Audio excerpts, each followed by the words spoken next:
அனைவருக்கும் வணக்கம். எம்எஸ்ஓ தரம் 3 அலுவலர்களுக்கான இபி வழிகாட்டல் வகுப்பு தொடரின் மேலும் ஒரு அலுவலக முறைமைகள் வகுப்புல இணைஞ்சிருக்கிறோம். நாங்கள் கடந்த அலுவலக முறைமை வகுப்பில அலுவலக கைநூல்கள் தொடர்பாக பார்த்திருக்கிறோம். அதுக்கு முதல் தொடர்பாடல், அதுக்கு முதல் அலுவலக முறைமைகள், தளக்கோலங்கள், அலுவலக அமைவிடம் தொடர்பான விவரங்கள் எல்லாம் பார்த்திருக்கிறோம். இன்றைக்கு நாங்கள் பார்க்க போற விஷயம் கோவைப்படுத்தல். இது அலுவலக முறைமையில இருக்கிற ஒரு மிக பிரதானமான ஒரு பாடப்பிறப்பாக காணப்படுது. சரிதானே? ஒரு மிக பிரதானமான ஒரு பாடப்பிறப்பாக இருக்கிறது இந்த கோவைப்படுத்தல். அடிக்கடி இந்த கோவைப்படுத்தல் அலையில வினாக்கள் வினாவப்படுவதுண்டு.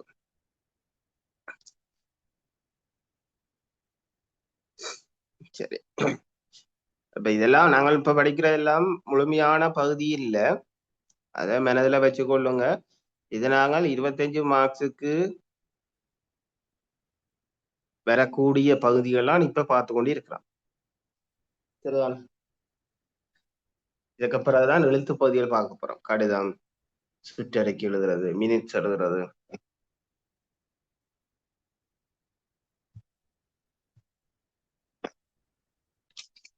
சரிதானே? சரி, இதுல பாருங்க,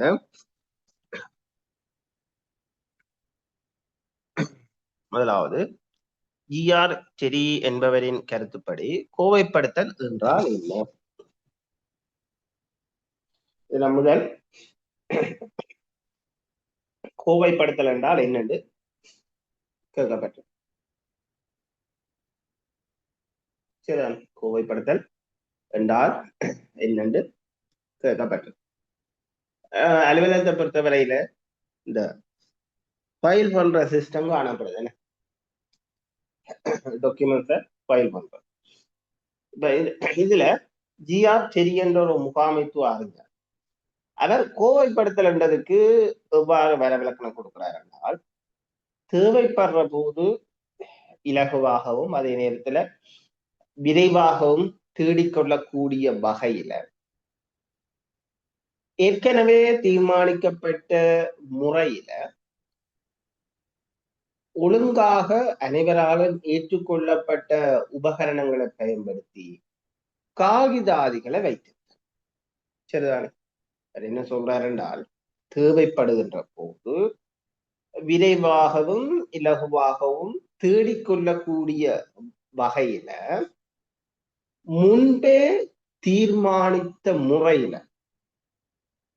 ஒழுங்காக அனைவராலும் பொதுவாக ஏற்றுக்கொள்ளப்பட்ட உபகரணங்களை பயன்படுத்தி காகிதாதிகளை வைத்திருத்தல். சரிதான், எழுதி கொள்ளுங்க. கையேடு 4 போட்டுட்டு எழுதுங்க. கோவைப்படுத்தலுக்கான ஒரு இலகுவான வரவிலக்கணம். தேவைப்படும் போது விரைவாகவும்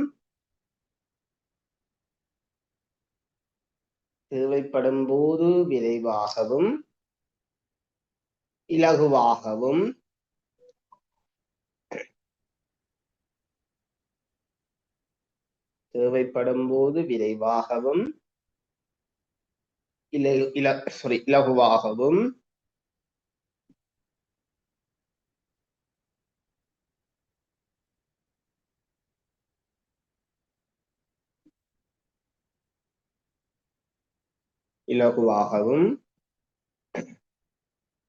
தேவைப்படும் போது விரைவாகவும் இலகுவாகவும்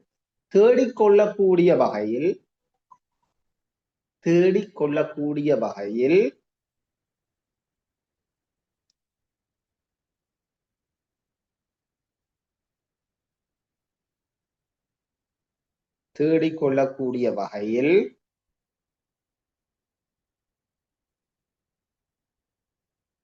முன்பே தீர்மானித்த முறையில் முன்பே தீர்மானித்த முறையில்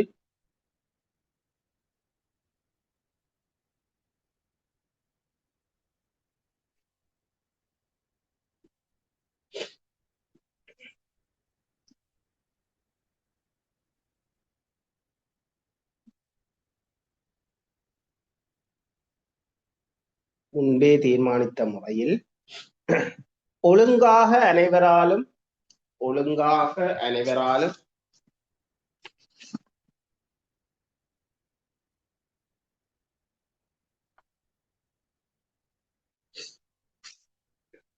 காகிதாதிகள் என்று சொல்றது கடிதங்கள், ஆவணங்கள் தேவைப்படும் போது விரைவாகவும் இலகுவாகவும் தேடிக்கொள்ளக்கூடிய வகையில் முன்பே தீர்மானித்த முறையில்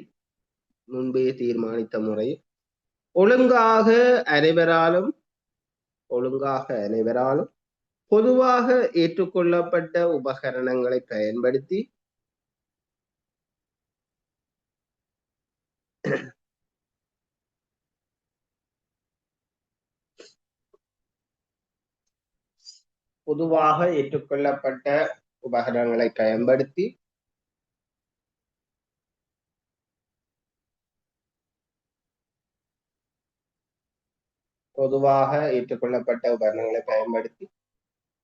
காகிதாதிகளை வைத்திருத்தல்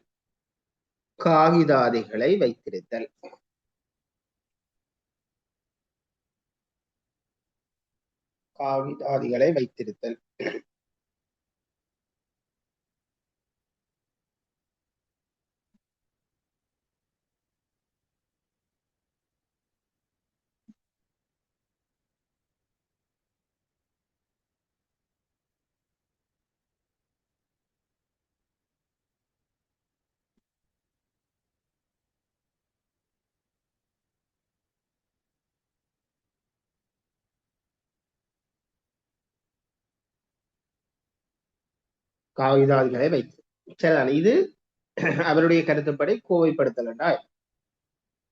அடுத்தது பாத்தீங்க என்றால் ஒரு கோவைப்படுத்தல்ல ஈடுபடுகின்ற போது கவனத்துல கொள்ளப்பட வேண்டிய விடயங்கள். சரிதானே? ஒரு கோவைப்படுத்தல் என்றால் பயிலை. சரிதானே? கோவைப்படுத்தல்ல ஈடுபடுற போது கவனத்துல கொள்ளப்படுற விடயங்கள் என்னென்னு கேட்கப்பட்டிருக்கு. ஒன்று பாத்தீங்கன்னா கோவைப்படுத்துற கடிதத்தின் தன்மை.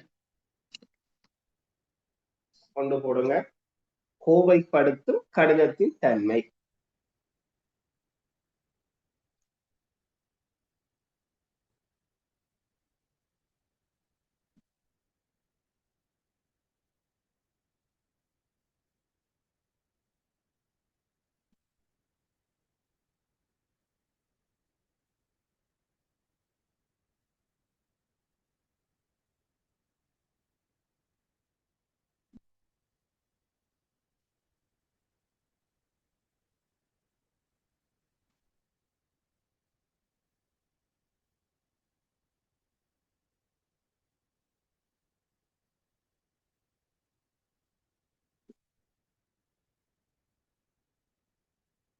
கோவைப்படுத்தும் கடிதத்தின் தன்மை. இரண்டாவது, கோவைப்படுத்தும் கடிதங்களின் முக்கியத்துவம். அந்த கடிதம் சில நேரங்கள்ல B5 சைஸ்ல இருக்கலாம், அல்லது அந்த டாக்குமெண்ட்ஸ் A3 டாக்குமெண்ட்ஸா இருக்கலாம், A4 டாக்குமெண்ட்ஸா இருக்கலாம். சரிதானே? அதே நேரத்துல சில கடிதம் முக்கியத்துவமற்ற கடிதமா இருக்கலாம், சில கடிதம் ரொம்பவே முக்கியத்துவமான கடிதமா இருக்கலாம். இப்ப ரெண்டாவது போடுங்க, கோவைப்படுத்தும் கடிதங்களின் முக்கியத்துவம். அடுத்தது, கோவைகளை பேணுகின்ற கால இல்லை. கோவைகளை பேணுகின்ற கால இல்லை.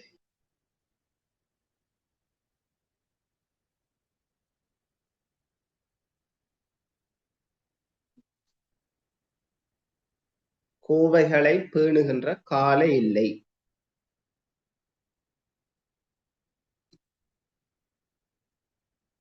கோவைகளை பேணுகின்ற கால இல்லை. எவ்வளவு காலத்துக்கு கோவையை பயன்படுத்த போறீங்க என்பது தொடர்பான விடயத்தையும் கவனத்தில் எடுக்கும். அதே போல இந்த கோவைகளை அடுத்தது போடுங்க. கோவைகள் பேணப்படும் இடத்தின் தன்மை.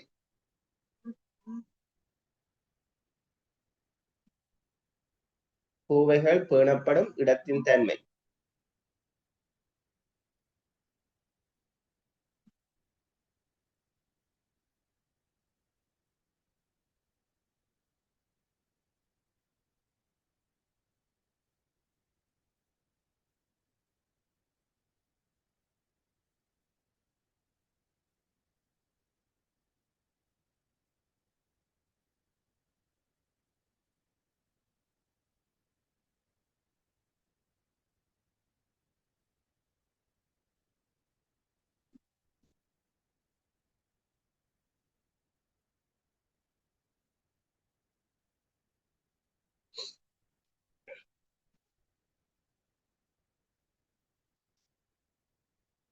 கோவைகள் பேணப்படும் இடத்தின் தன்மை.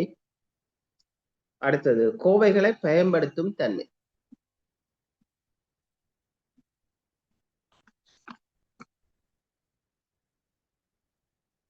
கோவைகளை பயன்படுத்தும் தன்மை.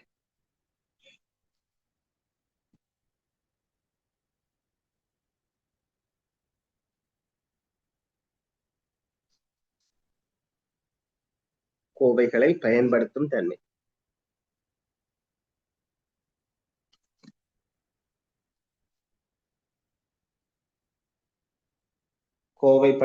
முதலாவது கோவைப்படுத்தும் கடிதங்களின் தன்மை. இரண்டாவது கோவைப்படுத்தும் கடிதங்களின் முக்கியத்துவம். மூன்றாவது கோவைகளை பேணுகின்ற கால இல்லை. நாலாவது கோவைகள் பேணப்படும் இடத்தின் தன்மை. அஞ்சாவது கோவைகளை பயன்படுத்தும் தன்மை. சரிதானே? இப்ப நாங்கள் ஒரு ஃபைல் சிஸ்டம் மேனேஜ் பண்ண போறோம்னா இவ்வளவு விஷயத்தையும் கருத்தில் எடுக்கணும். இவ்வளவு விஷயத்தையும் நாங்கள் கருத்தில் எடுக்க வரும். அடுத்த கேள்வியை பாருங்க. நல்ல கோப்பிடல் முறையில் இருக்க வேண்டிய பண்புகள் 4 தடவை அடிக்கடி பல ஈபிகள்ல கேட்கப்பட கேள்வி ஒன்று.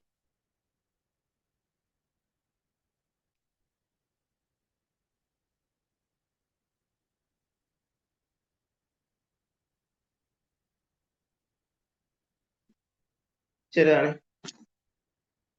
நல்ல கோப்பிடல் முறையில் இருக்க வேண்டிய பண்புகள் 4 தடவை.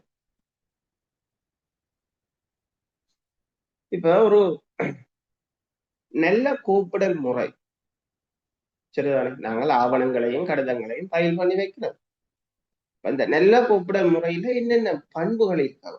ஒரு நல்ல கோப்பிடல் முறை என்றால் அது சில பண்புகளை கொண்டதாக இருக்க வரும். சரிதானே? ஒன்று பாத்தீங்கன்னா கையகத்தன்மை கொண்டதாக இருக்க வரும். கையகத்தன்மை கொண்டதாக இருக்கும். ஒரு ஃபைல் என்றா இவ்வளவுதான் டாக்குமெண்ட்ஸ், அதை தாண்டி இருக்கக்கூடாது. சரிதானே?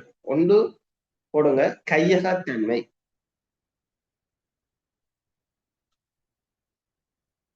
ஒன்று கையகத்தன்மை.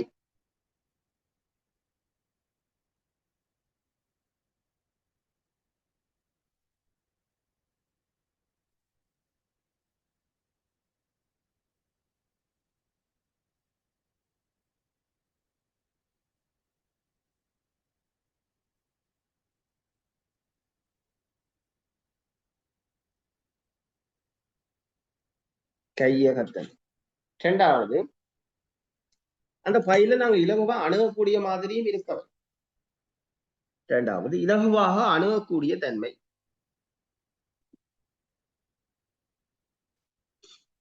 இலகுவாக அணுகக்கூடிய தன்மை.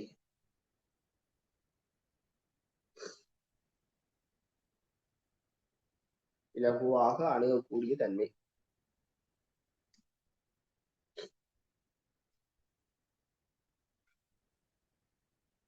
அதே போல இலகுவாகவும் இருக்க வேண்டும். சரி, பயில இலகுவா அணுகக்கூடிய மாதிரி இருக்க வேணும். அதே நேரம் அந்த கோவைப்படுத்தலும் இலகுவானதாகவும் இருக்க வேண்டும். மூன்றாவது கொடுங்க இலகுதன்மை. இலகுதன்மை.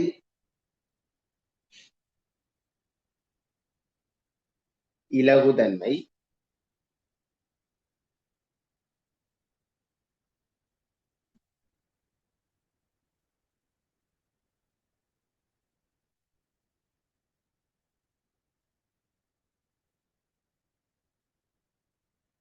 இலகுத்தன்மை.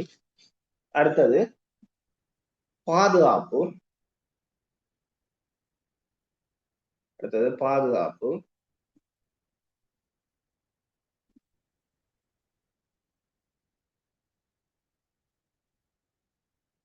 பாதுகாப்பு.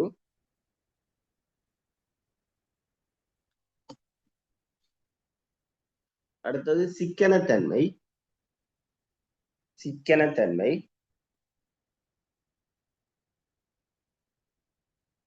சிக்கனத்தன்மை.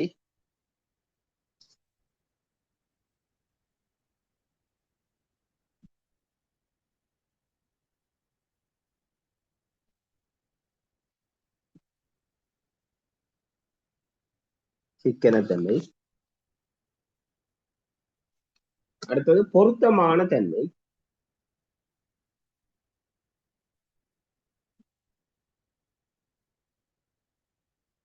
பொருத்தமான தன்மை.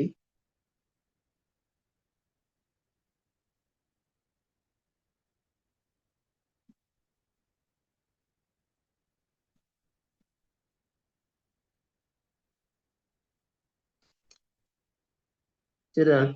இப்ப இதெல்லாம் ஒரு நல்ல கோப்பிடல் முறையில இருக்க வேண்டிய பண்புகள்.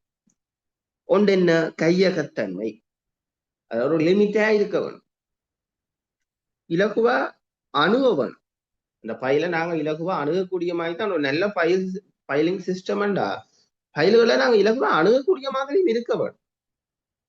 அதே போல பயில்கள் இலகுத்தன்மை கொண்டதாகவும் இருக்க வேணும். பாதுகாப்பாக இருக்க வேணும்.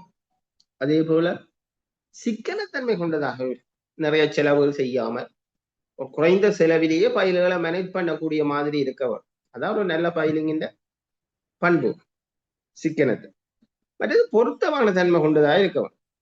அது என்ன பொருத்தமான தன்மை? இப்ப நாங்கள் சில இடங்கள்ல ஒரு B5க்கு ஒரு வகையான பயிலும், A4க்கு ஒரு வகையான பயிலும், இல்ல A3க்கு வேறு ஒரு வகையான பயில், அப்படி சரி பொருத்தமா இருக்கவும்.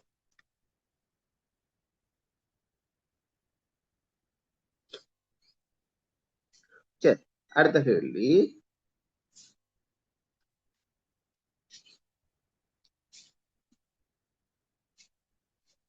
அடுத்த கேள்வியை பாருங்க.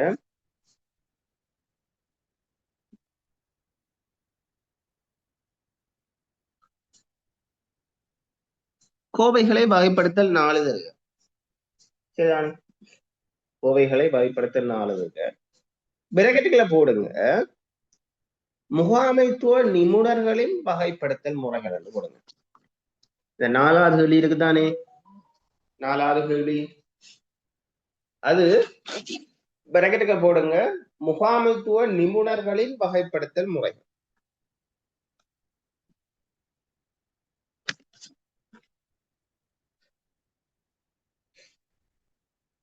முகாமைத்துவ நிபுணர்களின் வகைப்படுத்தல் முறைகள்லாம் பார்க்க போறோம்.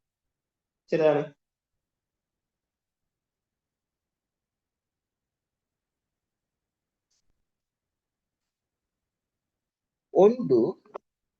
ஒன்று போடுங்க. அகர வரிசை வகைப்படுத்தல்.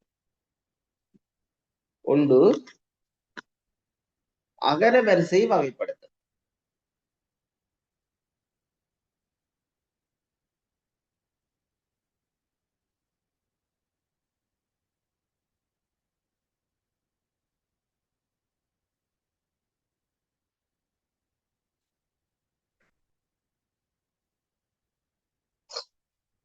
மற்றது இன்றைய தினம் இல்ல, அது வெள்ளிக்கிழமை கெசட், கடந்த வெள்ளிக்கிழமை கெசட் படி இன்றைய தினம் தான் அந்த கெசட்டே ரிலீஸ் ஆனது.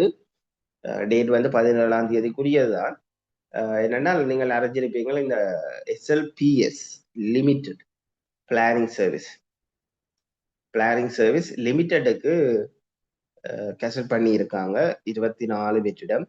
யாராவது விண்ணப்பிக்க விரும்பினால் விண்ணப்பிச்சு கொள்ளலாம். தகமையால் தெரிஞ்சிருக்குன்னு நினைக்கிறேன். ஒரு பட்டமும் 5 வருஷம் சர்வீஸையும் இருக்கணும். சர்வீஸ் வந்து MN1 அல்லது MN1க்கு மேல உள்ள MN சலவை கோட்ல இருக்கணும். நீங்கள் MN2 தானே, அதாவது 5 வரிய சர்வீஸ் இதுல பெரும்பாலும் புதியாக்கள்லாம் இருப்பீர்கள். சில இடங்கள்ல 5 வரிய சர்வீஸ் முடிச்சாக்கள் உங்களுடைய நண்பர்கள் இருப்பார்கள். அவர்களுக்கு இந்த விஷயத்தை தெரியப்படுத்திக் கொள்ளுங்க. பெரும்பாலும் இதுல இருக்கிறார்கள் அப்ளை பண்ண வாய்ப்பு இல்லை. ஏனால் 5 வரிய சர்வீஸ் பூர்ணமா முடிஞ்சிருக்கணும். ஆகவே உங்களுடைய நண்பர்களுக்கு தெரியப்படுத்திக் கொள்ளுங்க. அலுவலகத்துல இருக்கிற டிஓ மேர், எம்எஸ்ஓ மேர் அவர்கள் 5 வரிய சர்வீஸா முழுமையாக பூர்த்தியாகி இருக்கும். அதாவது 5 இன்கிரிமெண்ட் எடுத்திருக்கும். சரிதானே? ஆகவே நண்பர்களுக்கு தெரியப்படுத்திக் கொள்ளுங்க. SLPS லிமிடெட் பிளானிங் சர்வீஸ் லிமிடெட்டுக்கான கேசட் 24 வித்திடம் மொத்தம். சரி, நான் முதலே சொல்ல நினைச்சேன்னா இப்ப சொல்லி இருக்கிறேன். சரி, இதுல முதலாவது அகர வரிசை வகைப்படுத்தல். அகர வரிசை வகைப்படுத்தல்டா பாத்தீங்க என்றால் அது இப்ப ஒரு பேர் ஒழுங்கு அல்லது நபர்களின் பெயர்களை ஒழுங்குபடுத்துறது அந்த கேட்டகரியான இரும்படியங்களுக்கு ஓடர்படுத்த போறோம்னா அங்க நாங்கள் ஃபைல் பண்றத அகரவரிசை ஒழுங்குல ஃபைல் பண்ணி கொள்ளலாம். சரிதானே? அகரவரிசை ஒழுங்குல ஃபைல் பண்ணி கொள்ளலாம்.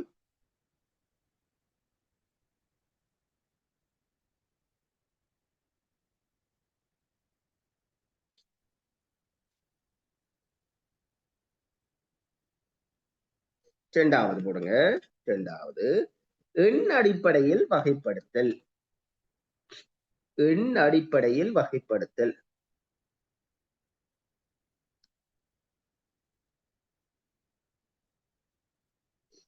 எண் அடிப்படையில் வகைப்படுத்தல்.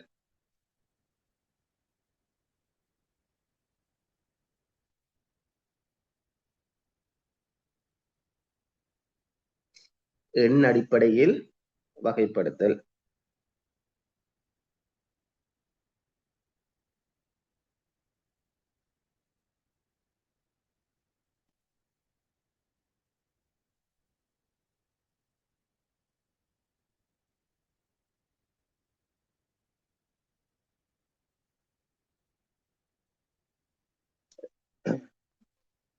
பேரண்டா அகரவரிசை ஒழுங்கில வகைப்படுத்தி கொள்றதும், எண் அடிப்படையில் ஏதாவது நம்பர்ஸ் இடப்பட்டு இந்த எக்ஸாம்பிளுக்கு முதலாம் தரத்துக்கு எத்தனை மாணவர்களை ஆட்சேர்ப்பு செய்கிறது, சரி சேர்த்துக் கொள்றது, அதே போல ஒரு வைத்தியசாலையில வந்த நோயாளர்களின் எண்ணிக்கை, இப்படி எண்ணிக்கை தொடர்பான விடயங்களுக்கு இந்த முறை பின்பற்றப்படும். சரிதானே? எண் அடிப்படையிலான வகைப்படுத்தல். மூன்றாவது போடுங்க, அகர எண்வரிசை வகைப்படுத்தல். மூன்றாவது அகர எண்வரிசை வகைப்படுத்தல்.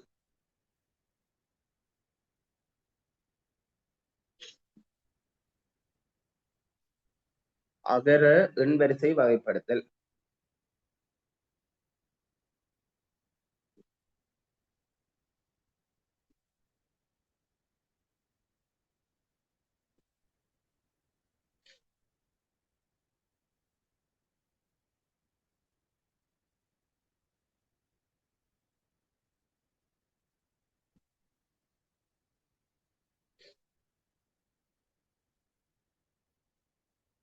இது ரெண்டும் சேர்ந்தது. சரிதானே? இது ரெண்டும் சேர்ந்ததாக இருக்கும். அடுத்தது போடுங்க, புவியியல் ரீதியான வகைப்படுத்தல். அடுத்தது புவியியல் ரீதியான வகைப்படுத்தல்.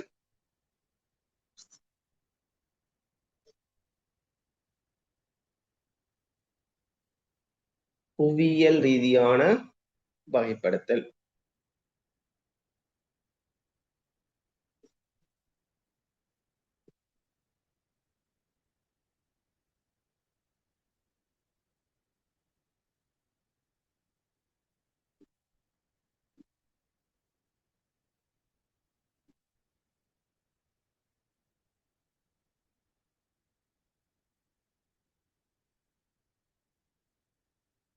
இது புவியியல் ரீதியான வகைப்படுத்தல் சொல்றது ஒரு அமைப்பு அல்லது ஒரு நிறுவனம் இல்ல ஒரு அலுவலகம், ஒரு நிறுவனத்தை எடுத்துக்கொண்டீங்கன்னா அது பல பிரான்ச்சஸ் உருவாகும். என்ன இப்ப நம்மளா பாத்தீங்கன்னா ஒரு டிபார்ட்மெண்ட் எடுத்தீங்கன்னா அது வந்து இலங்கை முழுவதுமே பெரும்பாலும் மாவட்டங்கள் ரீதியில அதற்கான பகுதி அலுவலகங்கள் காணப்படும். சரி, அப்ப அவ்வாறு இருக்கிற பட்சத்துல அது அந்தந்த பிரிவுகளுக்கு இடையில கோவைப்படுத்திக் கொள்றதுதான் புவியியல் ரீதியான வகைப்படுத்தல். சரிதானே? புவியியல் ரீதியான வகைப்படுத்தல். இப்ப எக்ஸாம்பிளுக்கு ஜெப்னால ஒரு பிராஞ்ச் இருக்குன்னா ஜெப்னா தொடர்பான தகவல்களை தனியாக மேனேஜ் பண்றது அது புவியியல் ரீதியான வகைப்படுத்தல். சரிதானே? புவியியல் ரீதியான வகைப்படுத்தல். அடுத்தது போடுங்க விடய ரீதியான வகைப்படுத்தல். விடய ரீதியான வகைப்படுத்தல்.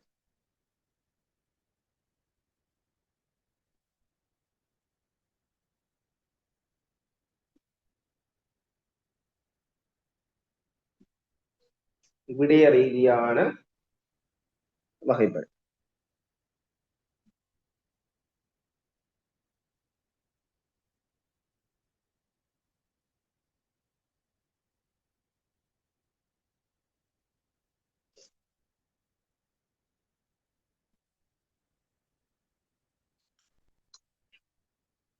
விடய ரீதியான சப்ஜெக்ட் ரீதியில வகைப்படுத்துறது. இப்போ எக்ஸாம்பிளுக்கு லீவ்ண்டா லீவு சப்ஜெக்ட், ரயில்வே போராண்டா அது வேற, ப்ரொக்யூமெண்டா அது வேற, ஃபெஸ்டிவல் அட்வான்ஸ்டா அது வேற ஃபைல். அப்படி விடய ரீதியாக வகைப்படுத்தி கொள்வது. சரிதானே? விடய ரீதியாக வகைப்படுத்தி கொள்வது. அடுத்தது போடுங்க திகதி ரீதியான வகைப்படுத்தல். திகதி ரீதியான வகைப்படுத்தல்.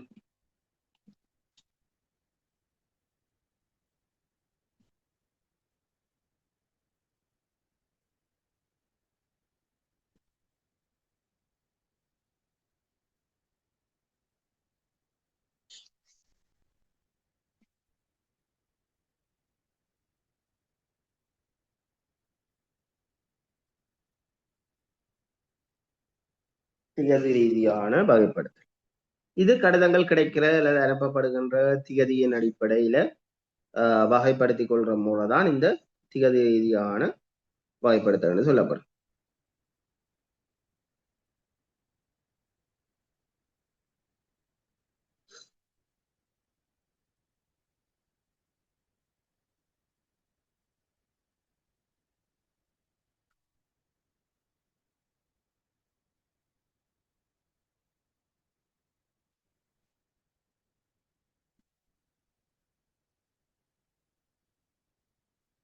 சரிதானே? திகதி ரீதியான வகைப்படுத்தல். சரி,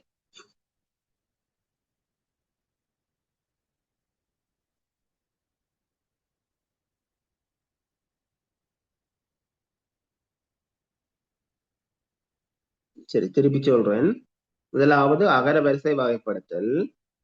அகர வரிசை வகைப்படுத்தல். எண் அடிப்படையில் வகைப்படுத்தல். மூன்றாவது அகர எண் வரிசை அடிப்படையில் வகைப்படுத்தல். நாலாவது புவியியல் ரீதியாக வகைப்படுத்தல். அஞ்சாவது விடய ரீதியாக வகைப்படுத்தல்.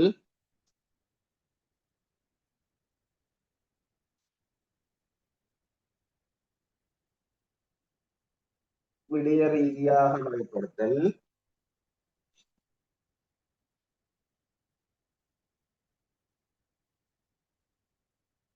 ஆறாவது திகதி ரீதியாக வகைப்படுத்தல். கடிதம் கிடைக்கிற ஒழுங்கில திகதி ரீதியாக வகைப்படுத்திக் கொள்ளும்.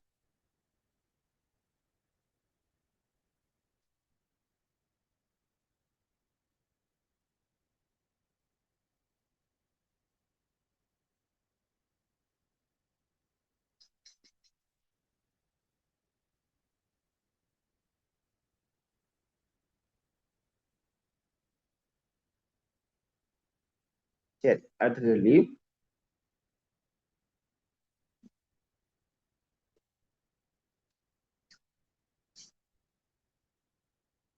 நவீன கோப்பிடல் முறைகள் 3 தர சொல்லி கேட்கப்பட்டிருக்கு.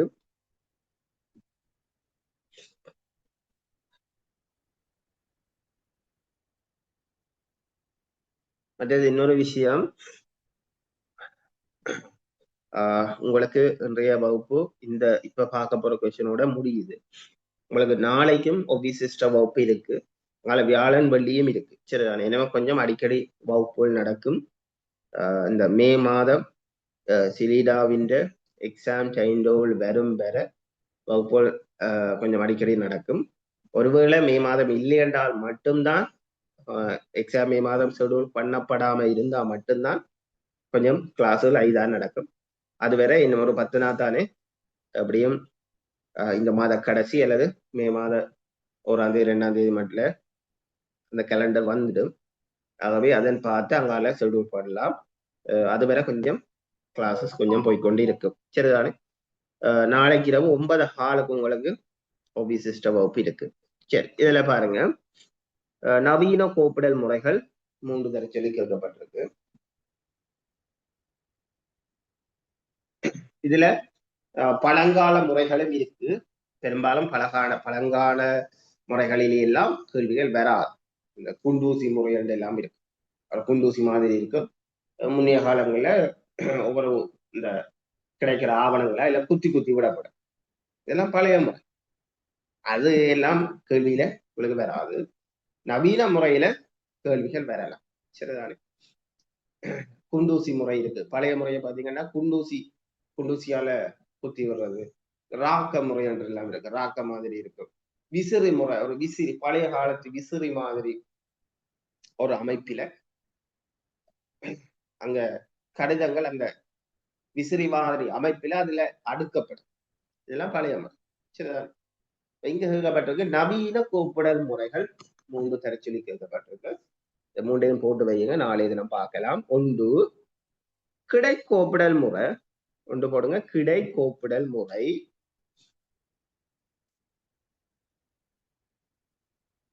ஒன்று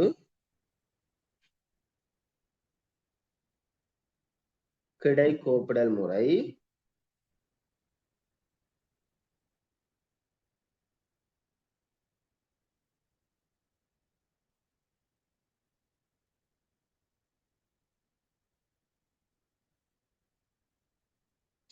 கிடை கோப்பிடல் முறை. இந்த கிடை கோப்பிடல் முறைகள் 2 வரப்போகுது.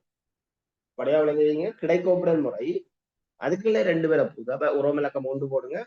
தட்டையான கோப்பிடல் முறை. தட்டையான கோப்பிடல் முறை.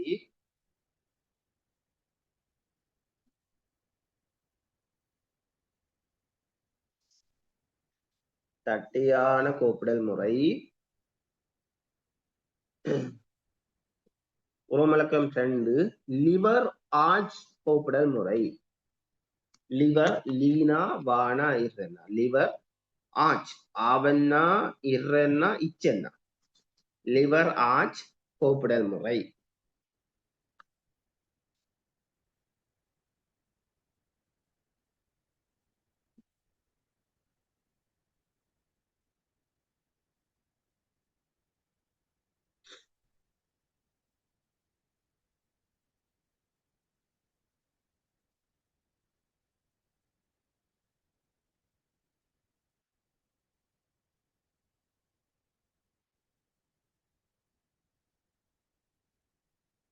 லிபராஜ் கோப்பிடல் முறை. சரி, 2வது கோப்பிடல் முறை போடுங்க. நிலைக்குத்து கோப்பிடல் முறை. நிலைக்குத்து கோப்பிடல் முறை.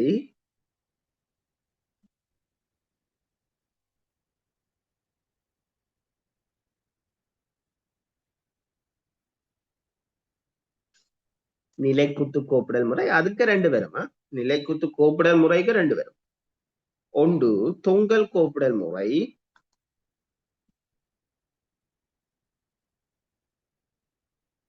தொங்கல் கோப்பிடல் முறை.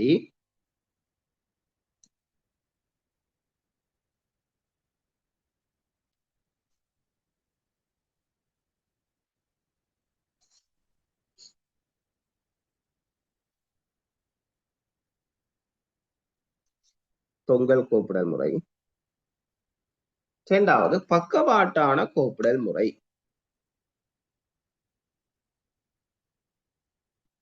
2வது பக்கவாட்டான கோப்பிடல் முறை.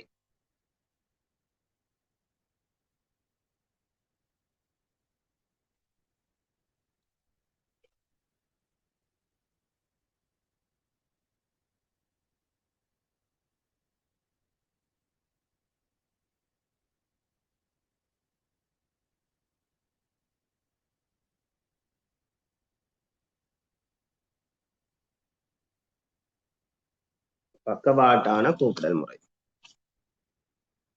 சரிதானே? அடுத்தது போடுங்க. அடுத்தது இலத்திரனியல் கோவை முறை. அடுத்தது இலத்திரனியல் கோவை முறை. சரிதா? நான் இதான இந்த ஒவ்வொரு கோவை முறைகளுக்குரிய படங்கள் வந்து நான் உங்களுக்கு தொகுத்துட்டு நான் ஒரு கிளாஸ்ல காட்டுவேன். உங்களுக்கு இன்னும் ஈஸியா இருக்கும். சரிதானே?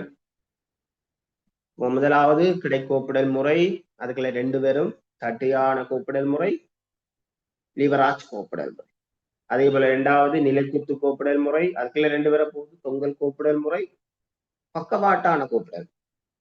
அதே போல 3வது இலத்திரனியல் கோவை முறை, இல்லை இலத்திரனியல கோப்பிடல் முறை. சரிதானே? சரி, இதுகளை நாங்கள் ஒவ்வொன்றாக விளக்கமாக அடுத்த வகுப்புல பார்ப்போம். உங்களுக்கு நாளைக்கு 9:15க்கு வகுப்பு இருக்கு. பெரும்பாலும் நாளைக்கும் அதே போல வியாழனோட இந்த கோவைப்படுத்தல் முறை நிறைவடையும். சரிதானே? அதற்கு பிறகு நாங்கள் படிவங்கள் தொடர்பாக பார்க்க வேண்டும். படிவங்கள் அங்கால சேத்திரன் மதிப்பீடு தொடர்பாக இதெல்லாம் வந்து என்னன்னு சொல்ல 25 புள்ளிகளுக்கு தான். இது எல்லாமே வர வேண்டி இல்லை. இதுல 1-2 கேள்விதான் பெறலாம். சரிதானே? நாங்க ஒவ்வொரு யூனிட்டா படிக்கணும் வேண்டாம், எந்த கேள்வி வரமாட்ட தெரியாது. ஆகவே ஒவ்வொரு யூனிட்டா படிக்கிறோம். 25 மார்க்ஸ். உங்களோட பேப்பர் வந்து 25-75. சரிதானே? கசட் படி வளமையாகவே 25 பார்ட் 1 25 புள்ளி, பார்ட் 2 75 புள்ளி. சரிதானே? பார்ட் 2 75 புள்ளி. ஆகவே இதுல நாங்க பார்க்கற எல்லாம் பார்ட் 1 பார்ட் 2 வந்து உங்களுக்கு எழுத்து பகுதியாக இருக்கும். எழுத்து பகுதி அது ஈஸி. கடைதா போமெட்டோ அல்லது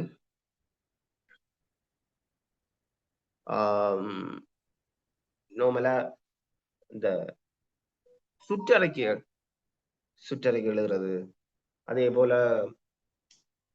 மினிட்ஸ் எழுதுறது எல்லாம் நீங்கள் ஒரு 2-3 ஃபார்மேட் பார்த்து 2-3 எழுதி பழகினீங்கடா ஓகே, 75ல ஒரு 50-60 மார்க்ஸ் கிட்ட அதுலயே எடுத்துக்கலாம். ஆனா ஃபார்மேட் இதுல எழுதி பழகும். சரிதானே? இதுல புதிய ஆக்கள் இருப்பீங்க. இப்ப இந்த போன மே மாதம் எக்ஸாம் நடந்து அப்பாயின்மெண்ட் எடுத்த ஆக்கள் இருப்பீங்க. அப்ப உங்களுக்கு அலுவலகங்கள் புதுசாக இருக்கும். இந்த அலுவலக முறைமைகளோ கணக்கீட்டு முறைமைகள் எல்லாம் பெரும்பாலும் புதுசாக இருக்கும். இப்போது அதிகரித்த வேலை லோட்டுக்கு உள்வாங்கப்பட்டிருக்க மாட்டீர்கள். ஆகவே இது கற்றலுக்குரிய காலப்பகுதி கொஞ்சமாக இருக்கும். ஆகவே இதெல்லாம் புதுசா இருக்கும். ஆனா விட்டுறாதீங்க. 3 பாடத்தையும் இதே டைமிலேயே பாஸ் பண்ண பாருங்க. 40 புள்ளி எடுத்தா போதும். சரிதான்? ஃபர்ஸ்ட்டுக்கு நீங்கள் 40 புள்ளியை தாண்டறதுக்கு டார்கெட் வையுங்க. அதற்கு பிறகு நீங்கள் அதிகமான புள்ளிகள் எடுத்துக்கொள்ள வேண்டும் என்ற எண்ணப்பாட்டுக்கு வாங்க. 40 இல்லாம எடுத்தா சரி. சரியான இபிஏ பாஸ் பண்ணா போதுமானதாக இருக்கும். ஓகே, சரி, இதுல எல்லாம் பார்க்க வேண்டி இருக்கு. சரிதானே? ஓகே, நாங்கள் நாளைய வகுப்புல சந்திப்போம். நன்றி. போட்டோஸ்களை நான் நாளைக்கு மார்னிங்கு கிடையில உங்களுக்கு போட்டுக்கொள்றேன். நீங்கள் நாளைக்கு பிரிண்ட் அவுட் எடுக்கலாம். பிரிண்ட் அவுட் எடுக்கணும் மட்டுமே இல்லை, நீங்கள் அந்த என்ன அந்த இந்த முறை எப்படி இருக்கின்றதை பார்த்தாலும் சரி. சரிதானே? அதை நீங்கள் போட்டோ பிரிண்ட் எல்லாம் எடுத்துக்கொண்டு இருக்க வேண்டிய அவசியம் இல்லை. ஆனா அதை பார்த்தா உங்களுக்கு இன்னும் படியா பிள்ளாங்க. ஓகே, இதுதான் மெத்தட், சரி இதுதான் ஃபார்மேட் விளாங்க. சரிதானே? ஓகே, நாளை வகுப்புல சந்திக்கலாம். நாளைக்கு 9:15க்கு உங்களுக்கு OBC சிஸ்டம் வகுப்பு நடைபெறும். நன்றி.